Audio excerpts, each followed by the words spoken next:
I will now call the meeting of the Land Conservation Committee to order, and first up we have minutes of the past meeting.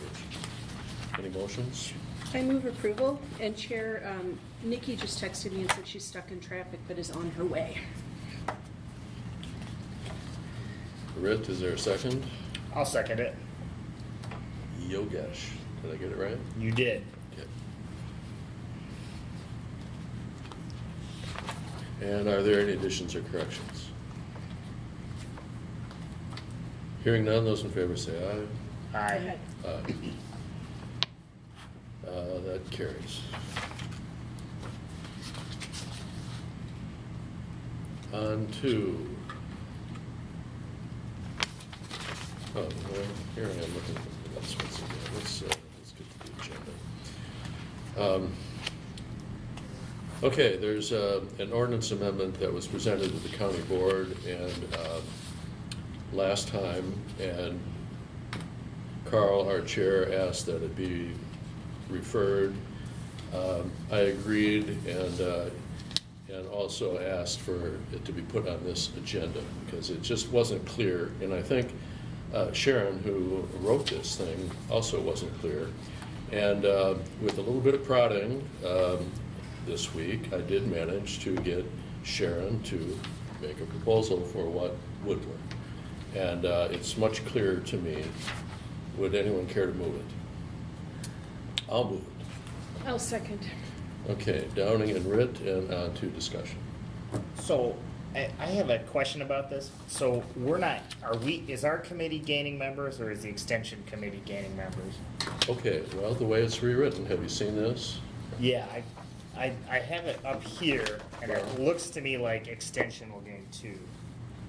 Two LCC people will be on extension as well. Right, but what we're considering here this evening is this.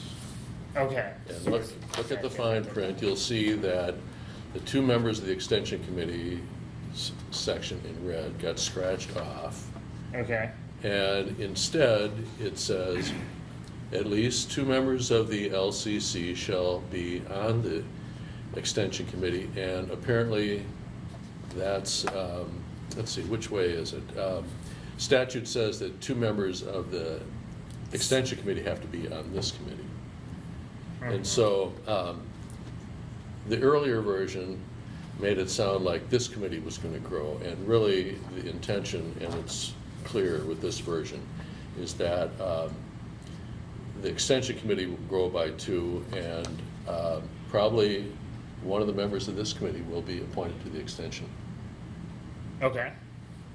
Would it be two of the members of this committee? Well, I Or- think one of us already is. Is Carl is on already. extension? Yeah. Okay. Yep. So we'll need one more, and if you're at all interested, you should probably let Sharon know, should we pass this, because it will take one more member. And does that member have to be a county supervisor, or just a member of this committee? So the statute doesn't say county board, it just says two. Yeah, and that's what this says, at least two members of the LCC shall be on the LCC. So that includes our member to my right, if you decide you want to do one more thing. One more thing. Yeah. But that can be down the road. In my opinion, this is now clear, and I'm glad that we got a chance to at least look at it. I was a little surprised it wasn't referred to us initially, given that.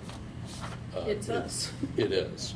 But of course, the chair of the committee has the option of putting anything on the agenda that he sees, but I didn't see this until the agenda came out on the Friday before, so there wasn't really time for me to even ask to have it put on. Yeah, the language says at least two persons serving on the county's agricultural and extension committee. So it doesn't say two county board members, it just says two persons. So that's down the road. So what do you all think? Yeah, I mean, it sounds like by statute we have to do this, so, might as well get it going. Yeah, okay. Anyone else? I'm good with it. Okay, then those in favor of, I believe, let me restate the motion. I believe the motion, in my mind, and I'll state it here, is to move the amendment language that Chair Corrigan presented to us this evening. Is that fine with you, Michelle? Yes. Okay, and so that being the motion, those in favor, say aye. Aye. Aye. Any opposed? I hear none. Motion as the OA3 as amended by us just now carries. And then, quick question, does that language get entered in Legistar? Yes, Okay. this will all get in Legistar somehow. Okay, and with that, I would However like Legistar to happens. thank Sharon for sending this to me, because at one point Carl had said, well, I understand it, and you guys can work out the language with staff at your meeting, and I thought, I don't even quite get it yet, so thank you, Sharon. Let's move on. Cost share agreements. Anyone care to move?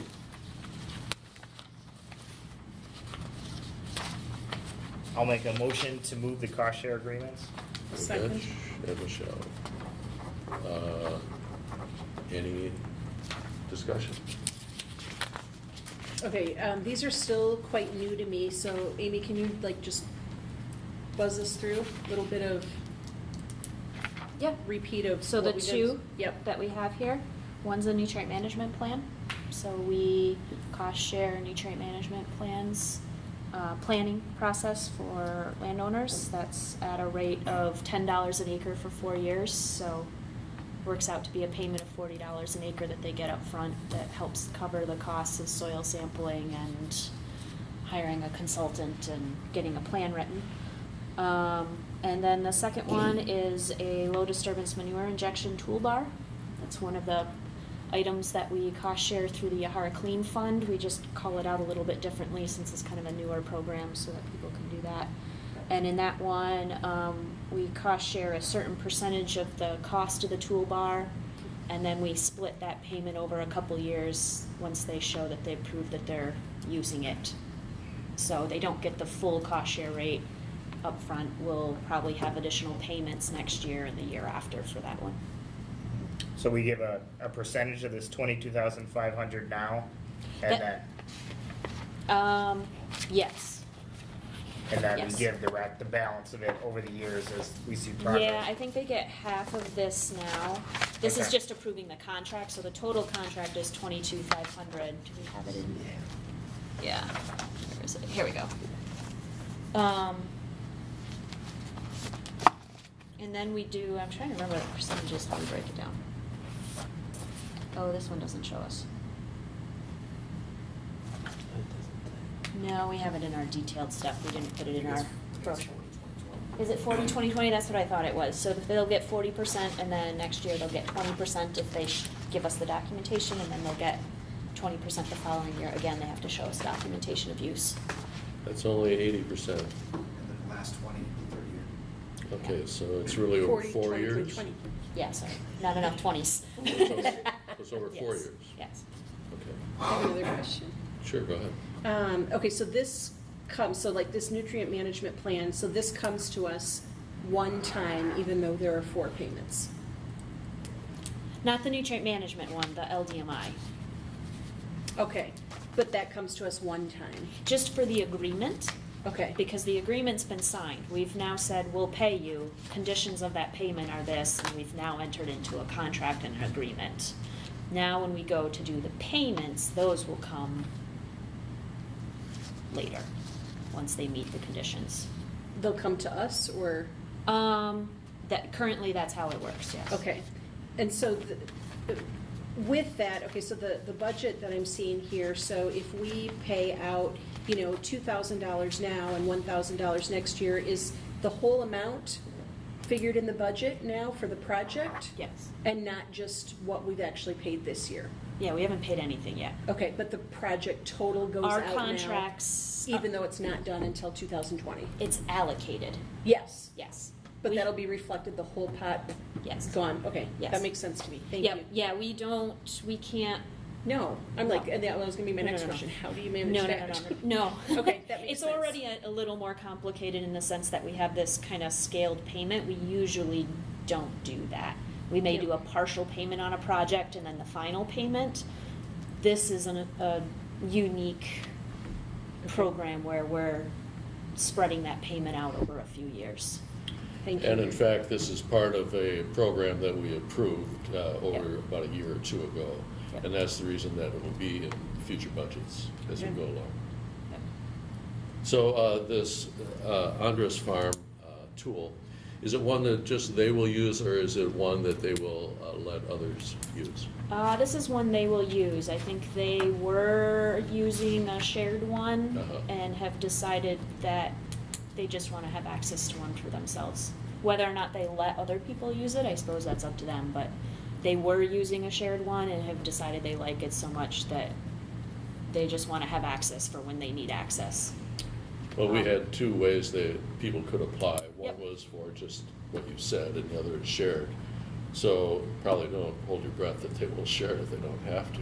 But how many acres do they run? Oh. Do you remember? Yeah, he's This got- is in our- There is, I saw it. Yeah, it's in our, I don't have all of it memorized.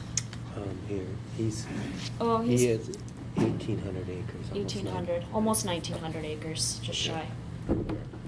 You know, and not all 1,900 may receive manure in a given year, but over the course of multiple years, that'll, Well, actually, that was phosphorus.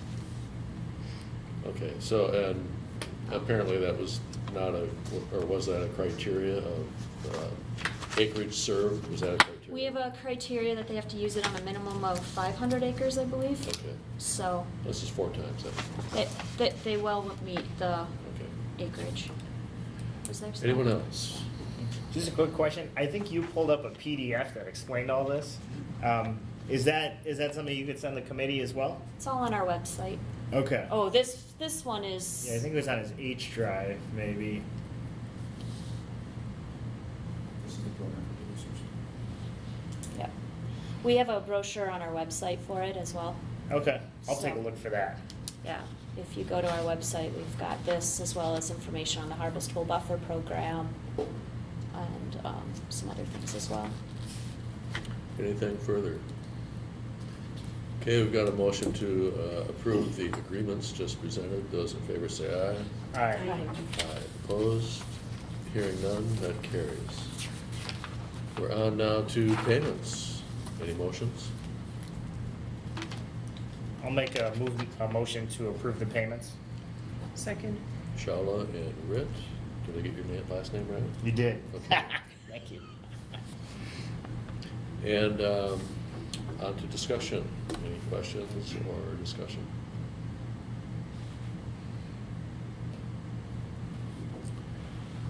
You'll notice this is maybe the first time that the approval of anything $6,000 or less could be done by our staff. What's your title, Amy? County Conservationist. County conservationists. And so, but apparently they still need approval even by us, is that? Well, you requested to see which ones. Okay, so in fact, we're really only approving the ones that you've not already approved. In essence. Okay, well, let's be clear about what we're doing. Yep.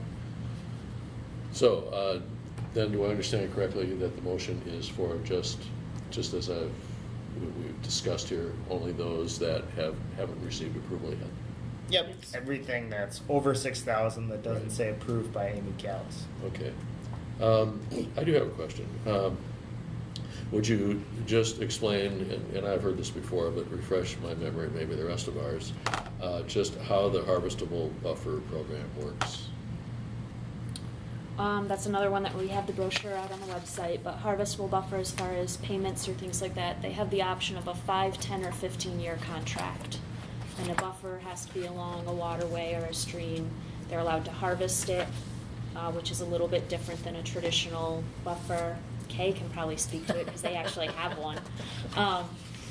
And the acreage that is set aside for that buffer under the contract we pay a flat rate per year, per acre. So if they do a 5-year contract, they get $400 an acre per year.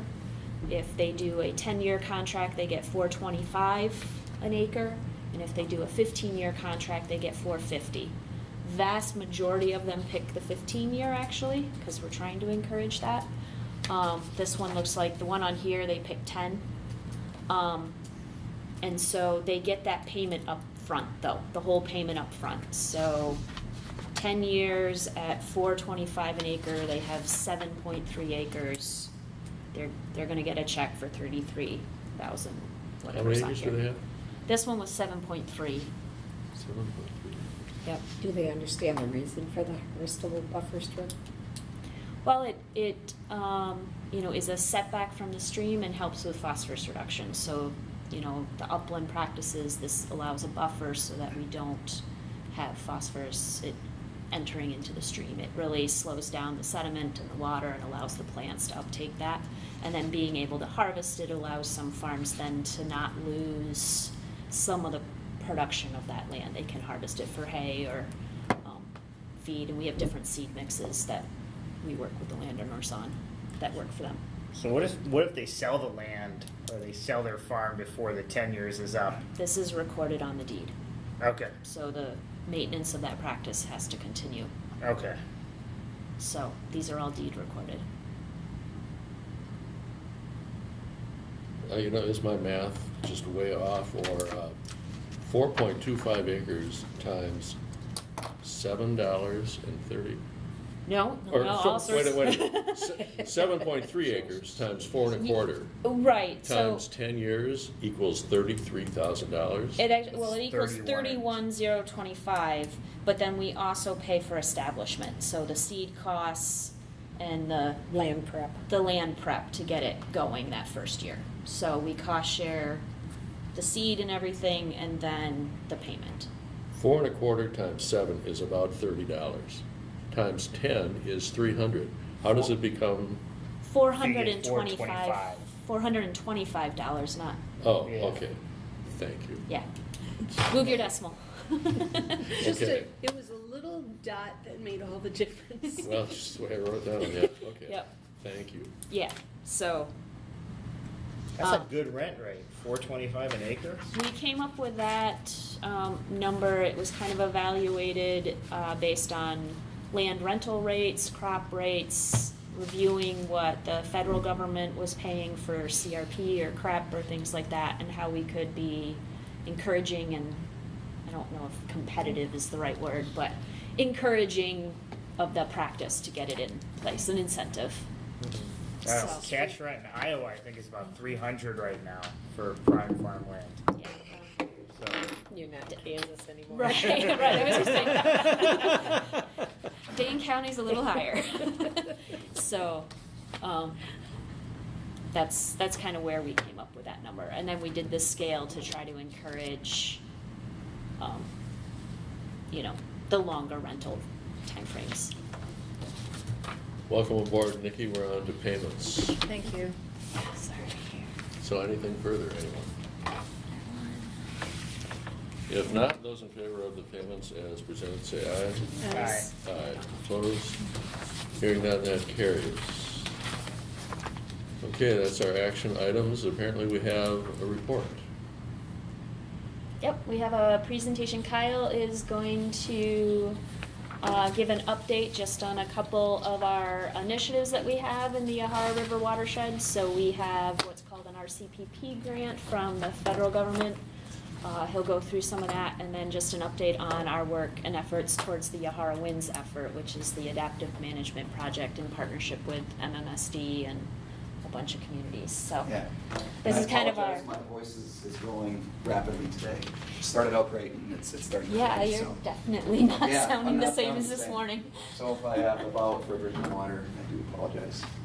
Worst But- comes to worst, I'll step in, but. No, we should be good. I think we'll make her. Just as a little outline, as Amy said, just going to talk to you a little bit about two different initiatives that we have going on in the Yahara River watershed. Those two being the Yahara WINS effort, as well as the Regional Conservation Partnership Program. And then kind of got a couple slides just on some of the key accomplishments that have occurred this past year in 2017. Hard to believe it's already almost July and we'll be in 2019 shortly. And then at the very end, just some overall progress kind of on the project since about 2014. I've got some annual data so you can see kind of the trends on where we think we'll be going in the future. Do you want to introduce yourself? Because I I'm didn't sorry. do that, sorry. Yeah, no, that's I right. failed. I'm Kyle Minks. I work in the Land and Water Resources Department, the Land Conservation Division. And I'm a land and water resources scientist, kind of focusing heavily on the Yahara River watershed and doing a lot of work related to these kind of initiatives and projects. So to start out, Yahara WINS, just a little background for folks. Back in 2012, Madison Metropolitan Sewage District approached the county with a new kind of innovative approach that they were looking to test out called adaptive management. And what it is it allows the point source industry, for lack of a better word, to work with the non-point source industry to find solutions on trying to meet permit conditions and improve water quality. Basically, it's this non-point and point source working together within a watershed to take kind of more of a holistic watershed approach instead of the point source trying to reduce just their discharge and non-point just focusing on their discharge. So with that, the county had more discussions with MMSD, and then in 2013 we decided to do a pilot test in the 6 Mile Creek watershed, which is located just on the northern side of Lake Mendota. So it's a smaller size watershed, and we wanted to use that as kind of a testing ground to see if we could find a way to kind of work collaboratively together, since it was kind of new for all of us, both the point source and non-point source. And really what we wanted to focus on that Dane County could kind of work in partnership with is implementing conservation practices that have a phosphorus reduction associated with them. They wanted us to also help them in quantifying those phosphorus reductions using different tools that we have available. In addition, we also have different funding sources that we can utilize. One of them being RCPP, which I'll talk about later, that Regional Conservation Partnership Program, which is federal resources. But then we also have some county resources, and then we also have some state resources at the time. From that, we also were looking at different ways that we could track these different practices as they were implemented over time to give them some assurances in their permit conditions that they needed to meet. And then all total, MMSD was willing to provide funding for staff resources. Total funding during that 3-year period was $480,000. And then they also brought in some resources for different conservation practices, around $200,000. And their funding was kind of originally used for that harvestable buffer program to kind of pilot test to see if that was something that agriculture was interested in. With that, in 2016, after the pilot kind of finished, we kind of did a reevaluation with Madison Metropolitan Sewage District and the Yahara WINS group to see whether or not this was something they wanted to continue to pursue. They did, and they chose to wanting to expand it to the entire Yahara River watershed, including Badfish Creek. And so in 2016, we really focused on a service agreement that we could do with them for a longer period of time, which would ended up being about 5 years that we locked into. And then we also wanted to continue to implement those same kind of goals that we had through the pilot project, but expand that beyond just the 6 Mile Creek watershed and include the entire Yahara. In 2017, this was our first year, this past 2017, underneath that new service agreement, working with Yahara WINS. As I mentioned, we're still doing those same core services, implementing conservation practices, trying to track those practices over time, quantifying the various phosphorus reductions associated with them, and then kind of doing some of the reporting to those WINS groups as well. Currently, under our service agreement, we're receiving $300,000 annually for the next 5 years to perform those different services. So the Regional Conservation Partnership Program was kind of an opportunity for us to build off of that existing pilot project that we had with adaptive management, and also take advantage of some other federal resources that came about in 2014. So a little background on that program was that funding was announced through the Natural Resources Conservation Service in 2014, and they had roughly $400 million nationwide for projects that wanted to implement different conservation practices that help improve water quality or habitat It was a large funding pool of different things you could apply for. So the whole intention of the project was to focus on partnerships. So what they really wanted to see in the applications that were submitted was organizations that were able to leverage different financial resources as well as different organizations to try to maximize the amount of conservation that they could implement, as well as monitoring any of the positive benefits that would come from the implementation of those practices. So in 2014, we submitted a pre-proposal in July, and the various partners are kind of listed down here. So it was the Land and Water Resources Department, the Natural Resources Conservation Service, which is in our office, UW-Madison, the Clean Lakes Alliance, the Sand County Foundation, Yahara WINS, and the Madison Metropolitan Sewage District. So all of us came to the table and developed a plan that we wanted to submit in our application for a 5-year project. In September, we were notified that our pre-proposal was selected, and we were able to submit a full proposal. And then in January in 2015, we were notified that we were selected as one in the nation to receive funding underneath the first year of this program. So we ended up being one of 4 projects in Wisconsin and roughly one of 200 projects nationwide. So it was pretty competitive because there was over 600 applicants for that first round of funding. So, you know, to be one of the 200 that were finally selected was pretty fortunate for us. And then finally in May of 2015, so you can see this started in May of 2014. It took us a whole year before we actually got a final contract started to implement this project. So it did take some time. So underneath the Regional Conservation Partnership Program, we kind of outlined these 6 different goals that we wanted to achieve during the 5-year project lifetime. The first one is to implement NRCS conservation practices, which is our standard practices like grassed waterways, animal trails and walkways, pasture improvements, we do roofs over barnyards, so anything that is kind of in the traditional conservation practice that NRCS has standards for, we wanted to implement. And the main reason for that was because we knew that the funding that was coming through this project was coming through the EQIP program, which is another program that's out there, and you have to kind of follow those guidelines. It wasn't like the funding was put into an account that we could use for any projects or practices we thought were appropriate that met these goals. They still were administered through the Natural Resources Conservation Service. So we were partnering with them and helping them kind of administer their programs and their funding through their mechanisms is kind of how this funding gets allocated. But in addition to that, we also had resources that the county could bring to the project and the various partners, and that's kind of where the remaining goals of the project kind of fall into place. The second goal we had was test some innovative practices, those being like the harvestable buffers that you guys just had contracts for. That was an innovative practice we wanted to test. We wanted to do the low disturbance manure injection. That was another project we wanted to look at. Another one that came up was the composting project, and so that's another one that kind of spurred out of these different types of what we call innovative practices, just a different way of kind of looking at and modifications of existing practices that are already out there. In addition to that, we also are coordinating with the Yahara WINS effort on water quality monitoring throughout the entire Yahara River watershed. So we've got 6 USGS monitoring gauges on the northern side of the lakes. We've got a couple on the southern portions of the lakes, and those are being collecting information as storm events are occurring daily, and the USGS is collecting those and analyzing those for the amount of phosphorus in there, the amount of nitrogen, the amount of sediments. So it's really good, high quality surface water information, which hopefully will help feed the information that we're using from the different practices to see if we're making progress towards water quality improvement.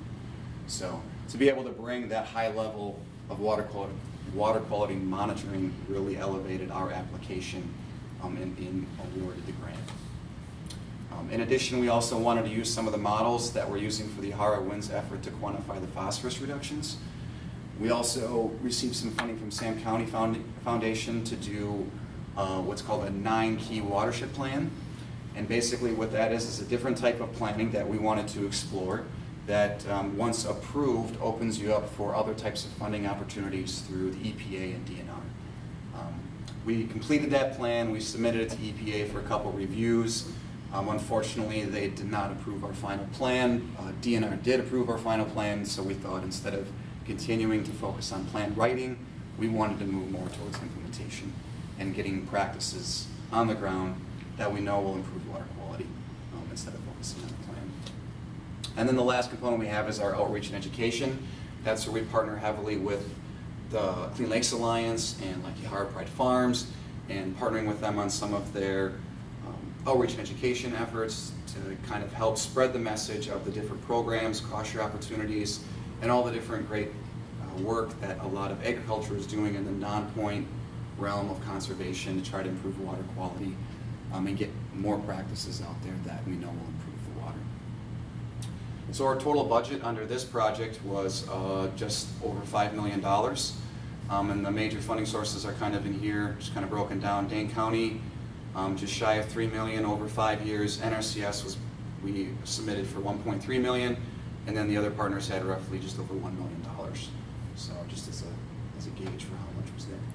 I had a question for the fourth bullet point. It says quantify phosphorus reductions. Yep. Do you have some data or metrics on, it sounds like this is the first year of a 5-year kind of effort. Do you have like some data or metrics we can look at to see how some of these efforts are helping with phosphorus reduction goals? Yeah, so I do have a couple slides, so if you can Okay. tell the end. Jumping the gun. No, you're all right, Okay. that's fine. All right. And this is also, I should have made it more clear too, this is the 4th year of this project. So Okay. we're coming into the 4th year, because they run on fiscal years, so it's a little different than our calendar years, but we're a good 3 to 4 years into it. So highlighting on some of the 2017 accomplishments, so this past year. Since they're both kind of the same initiatives occurring in the same kind of watershed, I kind of summarize them all and just kind of put them in here.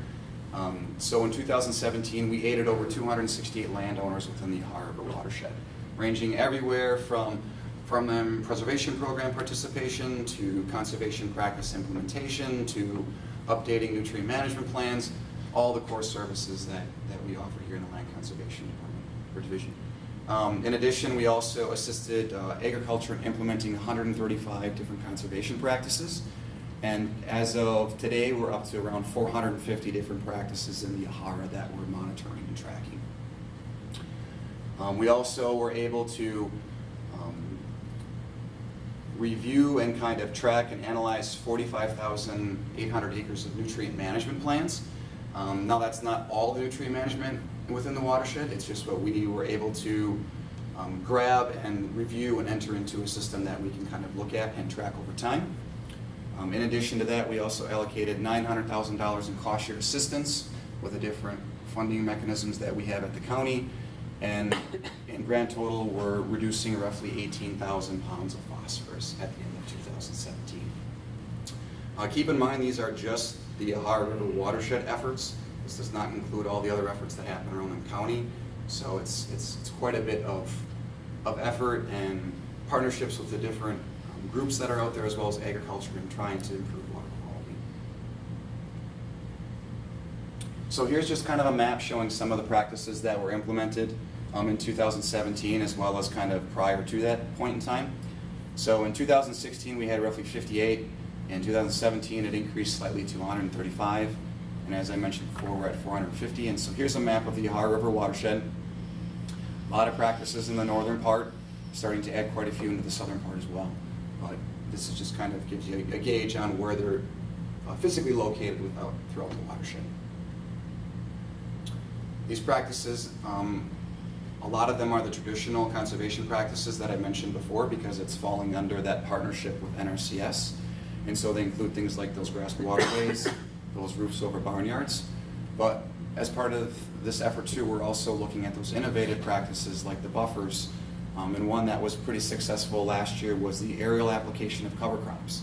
So we were able to seed over 1,000 acres of cover crops in 4 hours using an airplane. So, which was pretty impressive.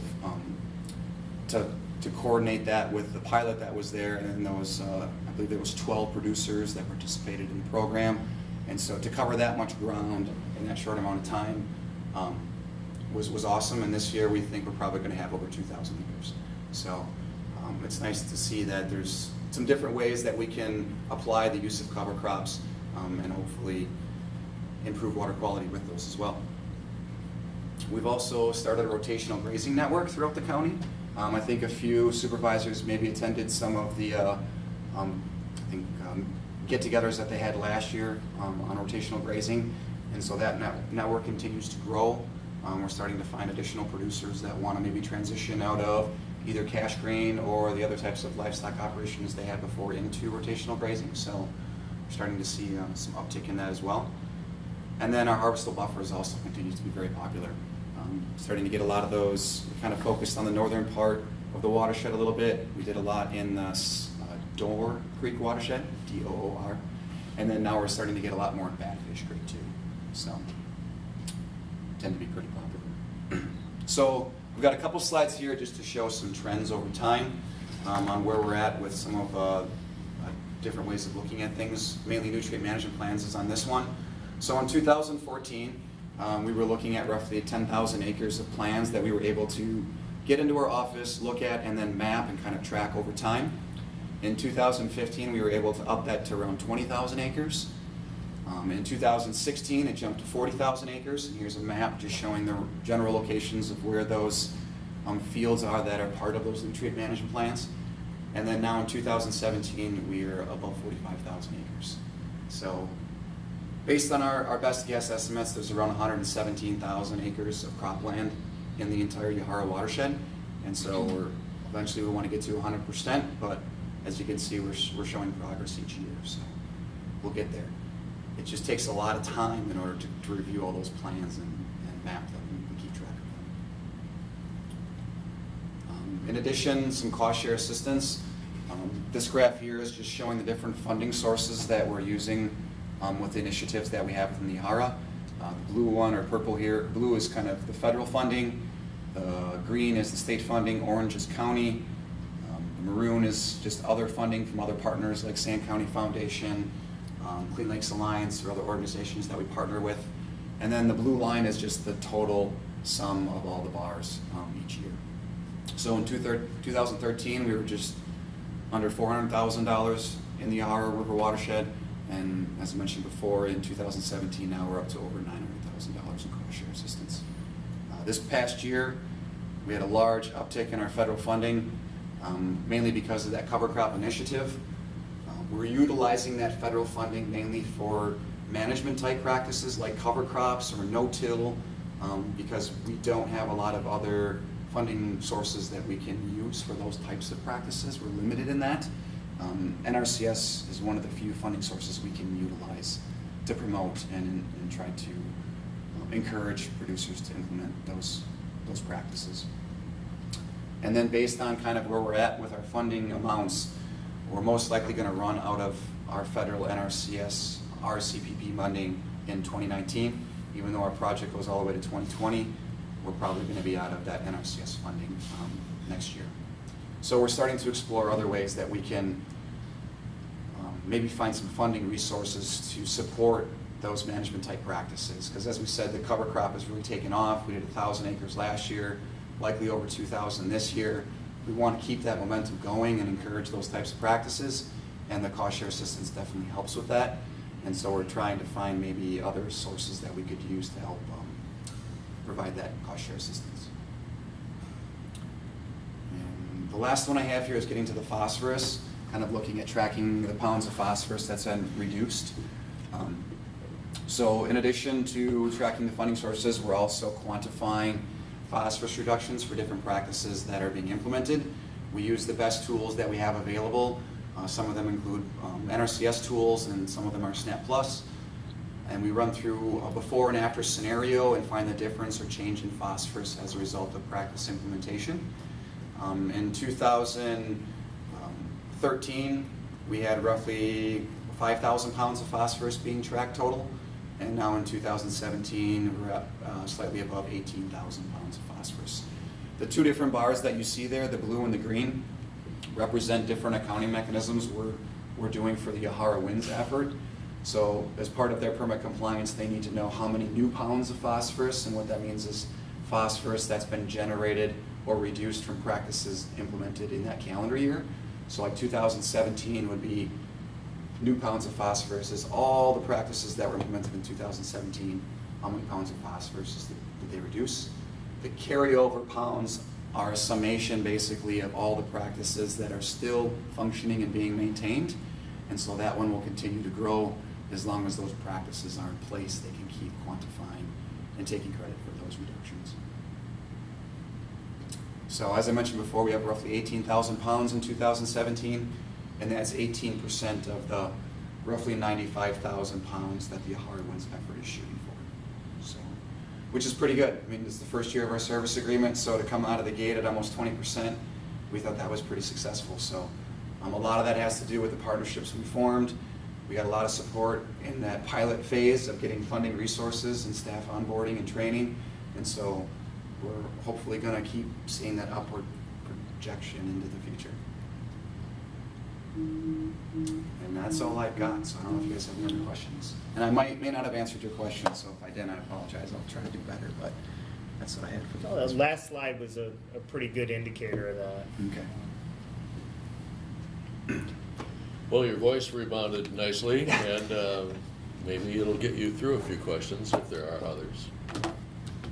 We do have reports available on our website. Yep. So the annual reports that we submit to Yahara WINS or RCPP are available on our website for anybody to look at. I'm pretty sure they're all up there right now. I don't know if Katie posted them there or not, but The newest she ones will may be. not be yet because it takes us a little while to get through the system to get them up there, but reports are available. So it looked like some of the federal funding is going to run out in 2019. What percentage of the total funding for these efforts is federal? So it kind of varies by year. This slide probably shows it pretty well. So in 2017, we utilized a lot of federal funding, more federal funding than even county funding. It was probably what, maybe 65, I don't know, 35 in 2017. The previous years, we used a lot more county funding than federal funding. So it really kind of varies on the practices that are being implemented. The big uptick in the federal funding for this year was once again that cover crops, because there were so many people that wanted to try it. And like I said, the county funding we can't use for cover crops. The state funding we can't use for cover crops, so the only option is that NRCS federal funding. So even if the federal funding runs out, it still looks like the county is roughly allocating somewhere about $350 a year, $350,000 a year. Yeah, 400,000. Okay. Probably where we're at. Others? I've got a couple. I was glad to hear you say that we're providing incentives for rotational grazing. Could you tell me what we're doing? Yeah, so as part of that program, we can offer cost share assistance for fencing, for the seeding to convert whatever the current rotational crop is on that field into pasture for different seeding mixes. We have funding for watering facilities to facilitate those if they want to put those in different paddocks. Those are the big ones I can think of that we typically see. Can you tell us what kind of acreage was covered last year? And you said there's been an increase. What kind of acreage is involved this year? Yeah, I think last year we had around 200 acres of conversion. I don't know what the recent numbers are for this year yet, though, sorry. I know in 17 that was around 200. Conversion means new. Conversion means, well, new is rotational grazing, but it was probably in a cash grain system or some other type of livestock operation prior to the conversion. But way different from grand total of countywide rotational grazing Yes. acres. My next question is, are we using the rainfall simulator? Hasn't arrived Hasn't yet. arrived yet. Oh, okay. We're using the desktop ones. We did get a desktop one. There's a that- YouTube video out there on it if you want to see it. Yeah, we can send the YouTube video out. Yeah, we should. Well, have we plans for when this thing arrives to get it out there? Oh, yes. Okay. Yeah, keep us posted as to what you're doing with that, if you Yep. would. Are there others? Yeah, I just had a question. Will you go back to the slide that shows the amount of phosphorus taken out of the watershed? Mhm. So I also wanted to know, what's the correlation then of the amount of cows that are no longer in that watershed? Yeah, it's a good question. It's tough to pinpoint exactly the number of cows. We don't have great numbers on that, the number of cows that are in the watershed. And I don't have this broken down to, we know that there's a lot more cows in the northern part of the watershed than in the southern part of the watershed. Right. And this is a summation of both the north and the south. So to be like, this reduction was because of a reduction of cows is tough to draw that conclusion. Okay. Sorry. No, it's all right. If you do go for the reports that we have online, we do break it down by what's called TMDL reach. So this area is covered by total maximum daily load. Oh, okay. Which Oh, is yeah. That would be a good tell. it doesn't necessarily tell you animals per se, but each of these kind of bluish areas, Boundaries you there. can see there's a black number in there, 64, Mhm. 62. In our reports, we break the phosphorus numbers a little more detailed by those Into those sub-watersheds. smaller sub-watersheds. So Okay. you can see it a little bit more if there's a particular area. Yep. Um, So, yeah, and the watershed that usually has the highest number of reduction is 64, which is a lot of livestock, but it's also Yes. the largest watershed out of all the watersheds we've got in the Yahara. Yep, and that is only accounting for what's being done from the agricultural side, especially 64 obviously encompasses a vast majority of the urbanized area too, and we don't And account. you're not measuring. We that. don't count that. Yeah. Others in the world do, Yahara not Lakes us. is, but Yeah. not. Okay. Are there others? I got just one last question here. Is all phosphorus reduction kind of equal? And what I mean by that, if you have a certain farm that's close to a stream or it's where the phosphorus is more likely to get into the watershed, is there any mechanism we have to say, okay, these are the high value areas where if we concentrate on phosphorus removal here, there's a higher benefit to the watershed versus removing it maybe from something more inland where if there's a big rain event, it might go elsewhere. Yep, so the models and tools that we use do account for location and distance from nearby surface water. So it does take into account of that higher probability or higher risk of phosphorus getting there, depending on where it's spatially located. So, like you said, basically if it's right next to the stream, probably gonna have higher phosphorus reductions associated with that than one that's farther up in the landscape. And But the this- model accounts for that. Oh, okay. And as far as our workload goes, we typically focus on, I mean, we're gonna focus on whoever wants to work with us, which irregardless of where they're located within that watershed, but we will kind of prioritize projects that have more risk or need, so. Buffers are a good example. So buffers, we're looking Yeah. at next to, surface water instead of farther up in the fields. Okay, great. Anyone else? Well, Kyle, thank you. You You bet. made it. Thank And you. it was very informative. Okay, let's move on. Are there any announcements? Going once, going twice, gone. Summer tour. Any ideas here? I sent the outline to Carl. We didn't attach it in here because it's not quite set, but we're just trying to figure out and confirm. I think Laura said she may have talked with Enid about it, but, which actually, everybody except Kay. I think the next meeting, the July meeting, which is on July, 26. yes, would be the tour day. And we were considering starting, I guess our tentative start time is like 4 o'clock at Mendota County Park. So that, a lot of the practices we want to show you are in that northern part, and that saves us some drive time. Plus the time of day is going to be just a little tricky with, end of the day traffic and things like that. So we would start at Mendota Park. Committees can have quick meetings there. We'll reserve the park shelters so we can sit there, have your brief meetings, and then the first presentation would be about the beach project that's right there. And then we would move on to Cyril Stott's farm. He did a roofed barnyard project with our office, so we can talk about a roof barnyard project, and we'll have staff there who worked on it to talk about that and how we used cost share funding and things. Then we would go on to a harvestable buffer site for the Wagner farm. I'm not sure we'll get out of the bus for that, but we can talk about it and see one there. Then we will go to another farm, at least this is our plan. We still have to confirm all this with the actual landowners. The last one would be, I think, is it Ziegler's? Ziegler's Dairy to see their feed leachate collection system. So, which is another issue that we don't talk a lot about in land here. What system? So feed leachate collection system. So we always talk about manure, but there are other sources of nutrients and resource concerns on farms, and leachate is one of those things. So when they have their feed, all the corn and silage and things that they collect, Mhm. they stack it up, they save it, it sits there throughout the year so they can continue to feed out of it, but it also has a phosphorus and BOD and things that cause some pretty serious, actually in some cases they consider it more potent than manure. It just doesn't have as much. So they have required collection systems for those as well. And so it would be interesting to, I think, show one of those and showcase that kind of component, because we don't spend a lot of time talking about the feed or process wastewater side of things. We talk a lot about manure.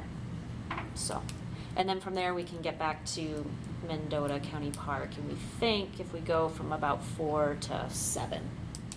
A 3-hour tour. I've never heard that before. I don't know. I mean, there's many things. Yeah, I think there's a lot of things we can highlight, but there's only so much time we can really do. So I think this is enough stuff, so we're not on a 4-hour wagon ride. I liked that. It was a good time on the We wagon. just didn't see anything the last Right. hour and a half. I think 3 hours is plenty. So, Yes. so this is kind of what I think we can hit with between travel time and getting a unique variety of some sites. Thank you So- for setting that up. Mendota County Park is in Middleton? Yes. Okay. Highway up. Yeah, It yeah. should got be it. obvious where we're meeting in there. I mean, I've never driven in. The park there. shelter. Okay. There's one shelter, kind of. Yeah, I actually know where that one is. So you've got a vehicle lined up for this? We'll be getting a bus. Is that what we're getting? We haven't talked about it. Yeah, we haven't actually. We don't usually for these tours. Yeah, we haven't. But, we could, if the committee would like that. We've done it both ways. We can get a bus, but then we're all committed to the tour. Well, or do we have a van that's large enough to hold? No, we would have to rent something. We would have to rent something. And the other thing is would you want, I mean, I think what we would also do is at least invite other committees or things like that, and whether or not they attend or have a meeting, that's up to them, but, I think it would be good probably to invite the Lakes and Watershed Commission and, probably the task force if they're interested, or whoever. Well, you'll be working with the committee chairs to figure out the Correct. logistics, right? Fine. But time and date sounds okay to everyone? Yeah. Yep. All right. With that, we're on to public comment. Anyone? And is there any other business? If not, how about we adjourn? I so move. I'll second. Witt and Jones, those in favor say aye. Aye. Opposed? I hear none. Carried. We're adjourned. Thank you.